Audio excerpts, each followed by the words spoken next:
Santo Tomás de Aquino es la voz de la Iglesia.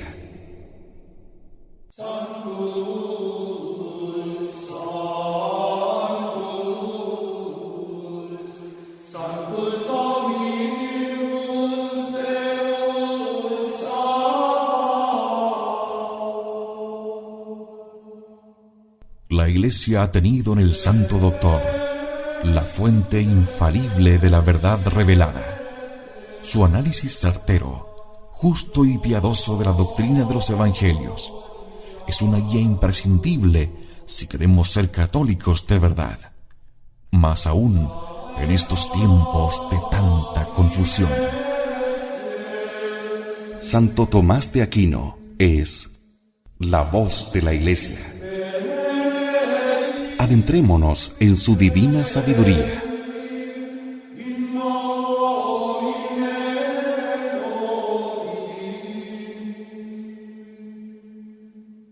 En Convicción Radio.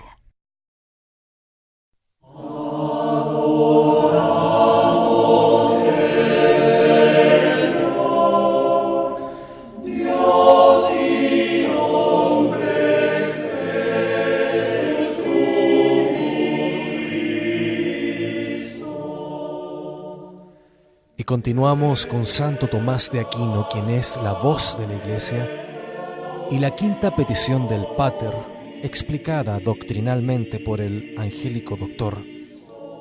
Perdónanos nuestras deudas, así como nosotros perdonamos a nuestros deudores.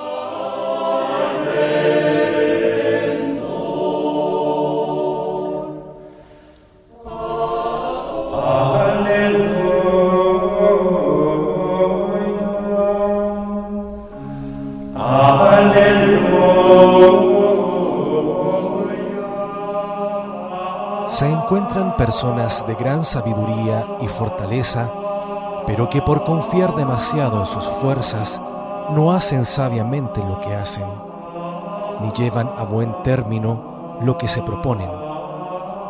Parecen ignorar que los planes se vigorizan con los consejos, como enseña la Escritura. El Espíritu Santo, que da la fortaleza, da también el consejo. Todo buen consejo que se refiere a la salvación del hombre procede del Espíritu Santo. El hombre necesita aconsejarse cuando está atribulado, como necesita recurrir al consejo de los médicos cuando se enferma. Estando pues el hombre espiritualmente enfermo por el pecado, ha de pedir consejo para sanarse. El consejo es así necesario al pecador, como lo mostró el mismo Daniel al decir al rey Nabucodonosor: «Toma, oh rey, mi consejo, redime tus pecados con limosnas». En verdad, el mejor consejo contra los pecados es la limosna y la misericordia. Pero, por eso, el Espíritu Santo enseña a los pecadores a pedir suplicantes: «Perdónanos nuestras deudas, así como nosotros perdonamos a nuestros deudores».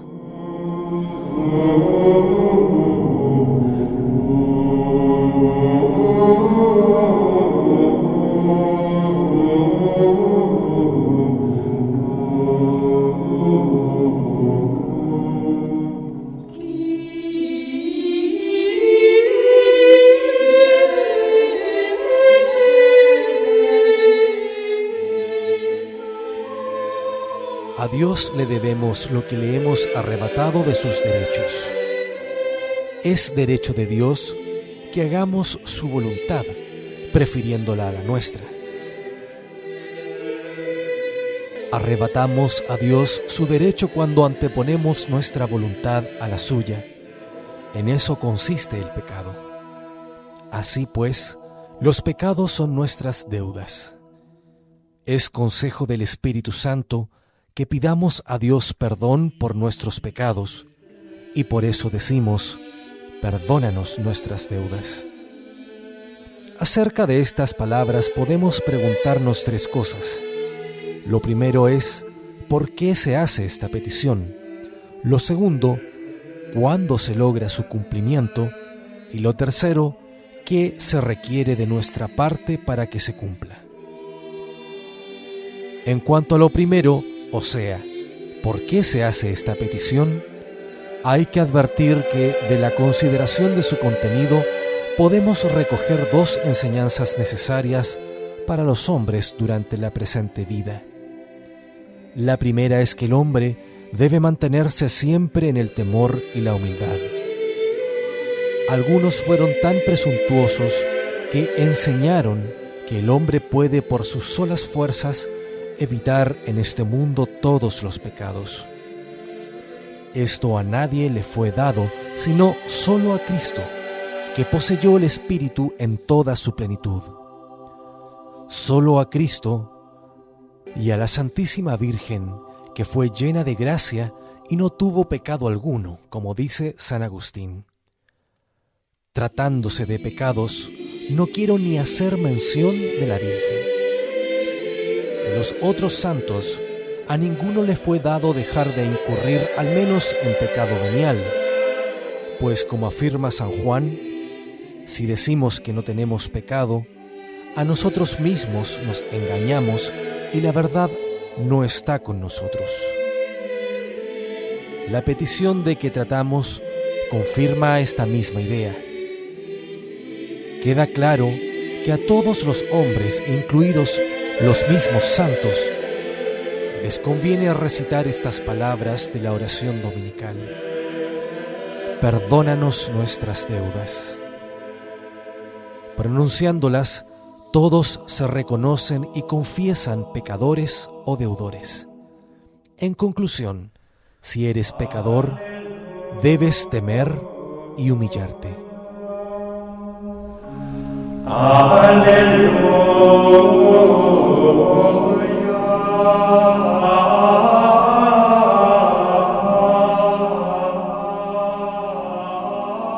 La segunda enseñanza que se deduce de esta petición es que siempre debemos vivir en esperanza.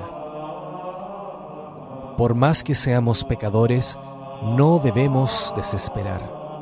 No sea que la desesperación nos conduzca a mayores y nuevos pecados, como dice el apóstol hablando a los gentiles. Habiendo perdido la esperanza, se entregaron a la lascivia, hasta practicar con avidez todo género de impurezas. Es, por consiguiente, muy útil que siempre esperemos, pues, por pecador que sea, el hombre debe esperar que si se arrepiente perfectamente y se convierte, Dios lo perdonará. Ahora bien, esta esperanza se fortifica en nosotros cuando pedimos, perdónanos nuestras deudas. Unos herejes llamados novacianos atentaron contra esta esperanza, afirmando que quien después del bautismo pecaba una sola vez, jamás conseguiría misericordia. Pero esto es falso, si Cristo dijo la verdad cuando afirmó, te he perdonado toda tu deuda, porque me lo suplicaste. Por tanto, en el momento en que pidas misericordia, la podrás obtener si la imploras arrepentido de tus pecados. Así pues, de esta petición nace no solo el temor, sino también la esperanza, porque nos muestra cómo todos los pecadores que se arrepienten y confiesan sus pecados alcanzan misericordia. Por todo ello, fue necesario que el Padre Nuestro incluyera esta petición. Para responder lo segundo, esto es, ¿cuándo se logra su cumplimiento? Hay que tener en cuenta los dos elementos que se contienen en todo pecado, a saber, la culpa o la ofensa a Dios y el castigo merecido por esa culpa. La culpa se perdona con la contrición. Si ésta va acompañada con el propósito de confesarse y satisfacer. Leemos en el Salterio: yo dije, confesaré contra mí mismo mi injusticia al Señor, y tú perdonaste la impiedad de mi pecado. Por lo tanto, no hay razón para desesperar, desde el momento que para la remisión de la culpa es suficiente la contrición con el propósito de confesarse. Pero, ¿acaso diga alguno, si el pecado se perdona por la contrición, ¿para qué se necesita el sacerdote? A esto hay que responder diciendo que Dios, por la contrición, perdona la culpa y cambia la pena eterna en pena temporal. Con todo, aún resta al pecador la obligación de cumplir la pena temporal. Si éste llegara a morir sin confesarse, no por rehusar la confesión, sino por haber sido sorprendido por la muerte antes de poder hacerlo, iría al purgatorio, donde la pena, según dice San Agustín, es muy grande. Pues bien, cuando tú te confiesas, el sacerdote te absuelve de esta pena en virtud del poder de las llaves al que en la confesión te has sometido. Por eso dijo Cristo a los apóstoles: recibid el Espíritu Santo. Quedan perdonados los pecados a aquellos a quienes los perdonareis, y quedan retenidos a los que los retuviereis. Por tanto, cuando uno se confiesa por primera vez, se le perdona una parte de aquella pena temporal. Y lo mismo sucede si se confiesa de nuevo, y podría llegar a confesarse tal número de veces que se le perdonara toda. Los sucesores de los apóstoles hallaron otro medio para la remisión de la pena temporal, a saber, el beneficio de las indulgencias. Para el que vive en caridad, las indulgencias poseen el valor que sin duda el Papa tiene el poder de conferirles. En efecto, muchos santos hicieron una multitud de obras buenas y no pecaron, al menos mortalmente. Estas buenas obras las hicieron para utilidad de la Iglesia. De manera semejante, los méritos de Cristo y de la Santísima Virgen están reunidos como en un tesoro. El Sumo Pontífice y aquellos a quienes él autoriza pueden dispensar estos méritos cuando fuere necesario. Así entonces, los pecados son perdonados no solo en cuanto a la culpa por medio de la contrición, sino también en cuanto a la pena por medio de la confesión y por las indulgencias.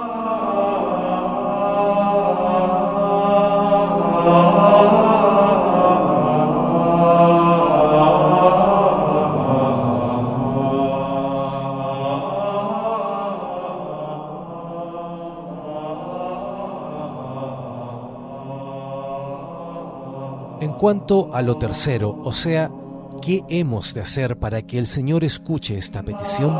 Debemos responder que lo que Dios requiere de nuestra parte es que perdonemos al prójimo las ofensas que nos haya hecho. Por eso se dice, así como nosotros perdonamos a nuestros deudores. De otra manera, Dios no nos perdonaría. Y así leemos en la Escritura: ¿guarda ira el hombre al hombre y pide a Dios la salud? De ahí lo que dice el Señor: perdonad y seréis perdonados. Vemos así como en esta quinta petición el Señor puso una sola condición: así como nosotros perdonamos a nuestros deudores.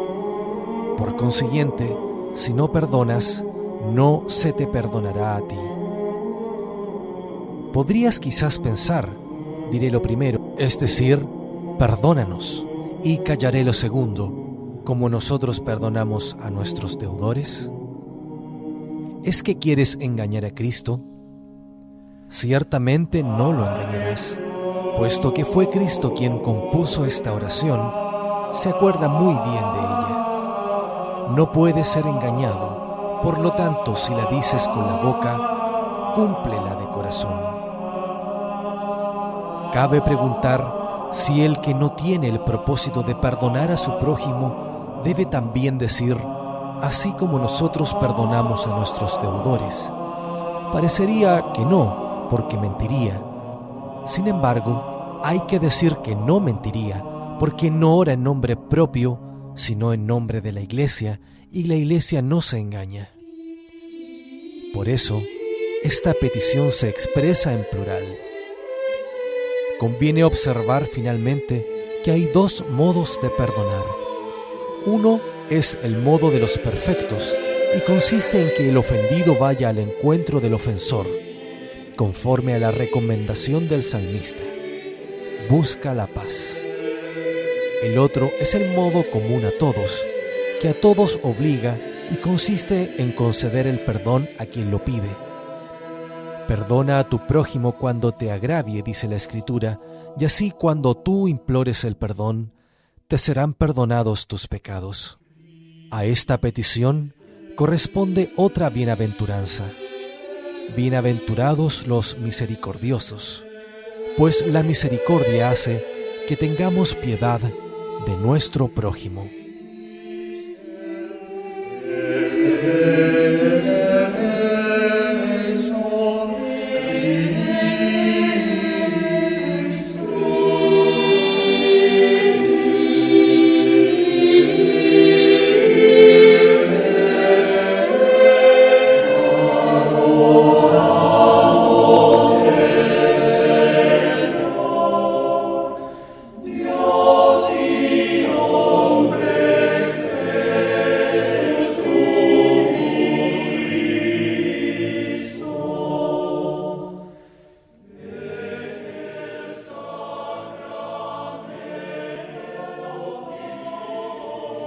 Oh Dios, que ilustras a tu Iglesia con la admirable erudición de tu santo confesor Tomás y la fecundas con sus santas obras, te rogamos nos concedas la gracia de entender lo que él enseñó y de imitar sus virtudes.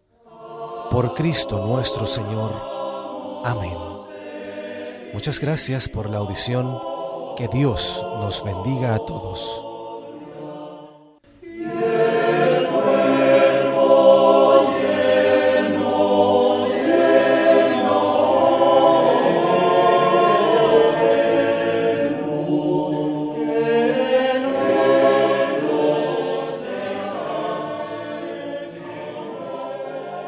Santo Tomás de Aquino es la voz de la Iglesia.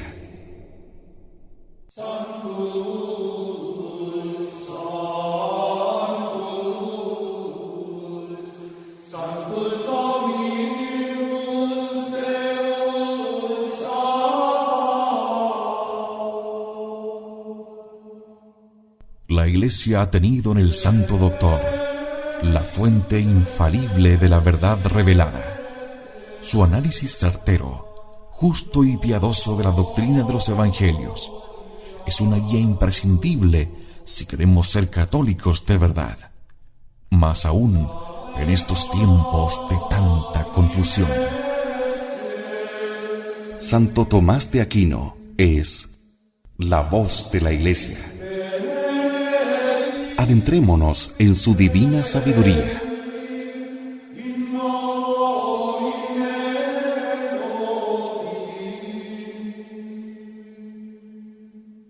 En Convicción Radio.